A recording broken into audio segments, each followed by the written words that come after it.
Today I'm decorating a burgundy cake, and I'm also trying a new piping style that I've never done before. I feel like every cake decorator has their go-to piping styles that we do all the time, so it's always fun to try something new. You guys are always asking how I achieve deep colors with my buttercream, so I filmed a tutorial on this color and I'll be posting it soon, so stay tuned. Now that the cake is iced, let's get to the piping. I'm using a large leaf tip to do this ruffle design here at the bottom instead of doing a shell border like I usually do. I was a little bit iffy about this at first, but you have to trust the process.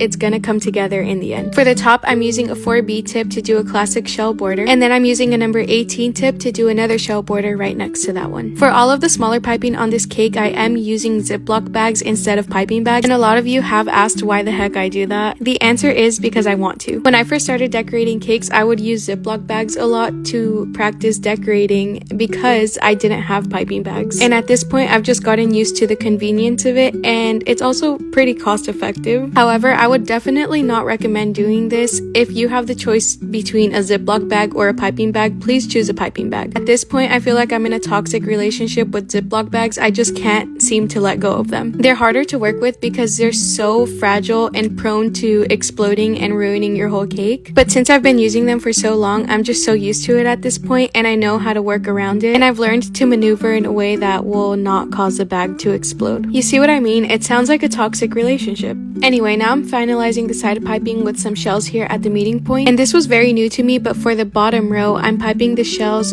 facing upward instead of downward like I usually do. And then I'm following the inspo pick and adding some pearls here to each shell. Then I went ahead and added 4 white bows around the cake. At this point, I was definitely iffy about the piping style, but once I added the bows, I feel like it came together more. And now I'm just going to be writing Virgo Baby on top as requested by my client in the color white. And here's how the cake turned out. What do you guys think? It took some getting used to, but I actually really like the piping. I would love to do this on like an all black goth style cake. I feel like that would be really cool. Like always, let me know what you think in the comments, and make sure to follow me for more cake decorating videos, and I'll see you in the next one. Bye!